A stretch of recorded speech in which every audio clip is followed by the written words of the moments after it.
Timnas U23 kita akan melawan Qatar hari Senin malam tanggal 15 April pukul 22.30 waktu Indonesia Barat.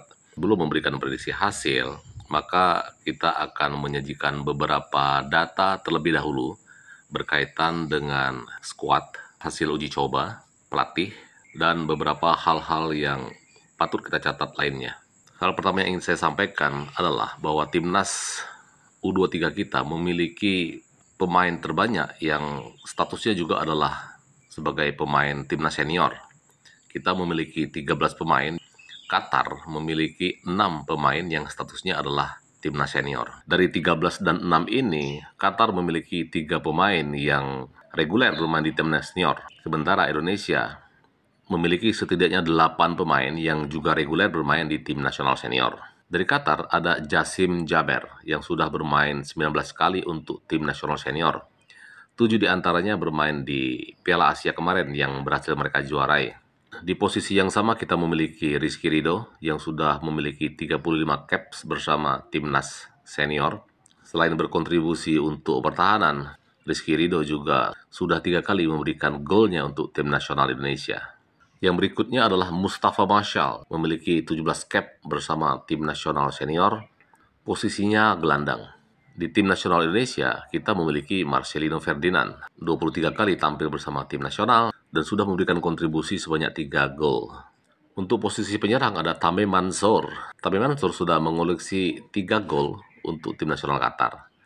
Di Indonesia, kita punya Ramadan Sananta.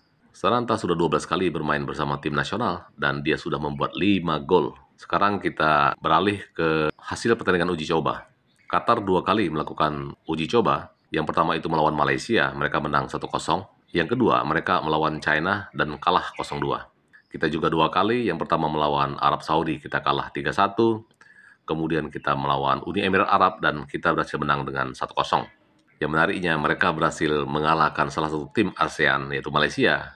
Dan kita juga berhasil mengalahkan satu tim Jazirah Arab dari WA.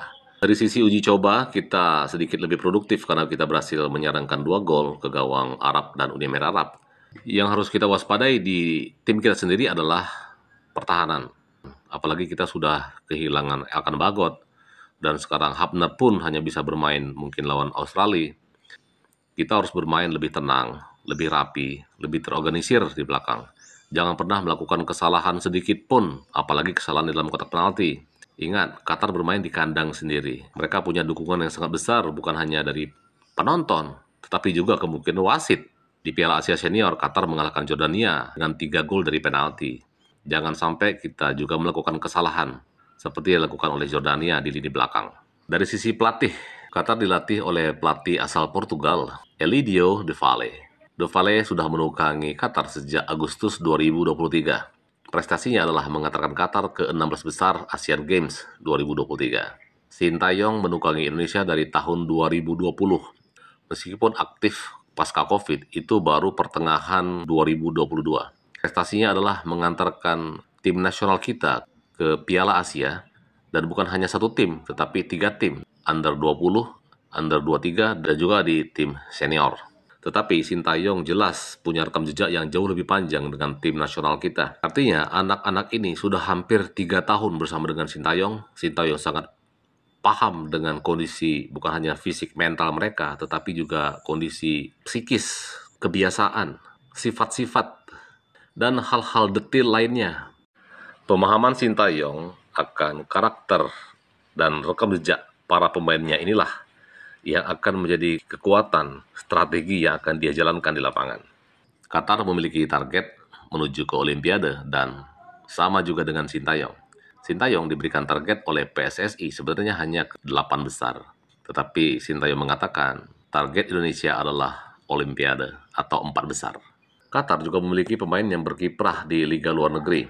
Mereka punya 3 pemain yang bermain di divisi 4 Liga Spanyol. Tetapi ketiga pemain itu sama sekali belum memiliki pengalaman internasional. Sementara Indonesia memiliki 5 pemain yang juga bermain di luar negeri dan semuanya sudah memiliki pengalaman bermain di laga internasional. Keuntungan utama Qatar adalah tentu saja mereka adalah tuan rumah. Kalau kita perhatikan di banyak kompetisi internasional, pertandingan pertama itu tidak pernah mudah dilakukan oleh tuan rumah. dukungan penonton yang banyak, itu juga akan menjadi beban mental buat mereka. Jadi kalau kita mempertimbangkan aspek-aspek tadi, jangan heran kalau nanti di pertandingan pertama, Qatar akan tumbang di tangan Garuda.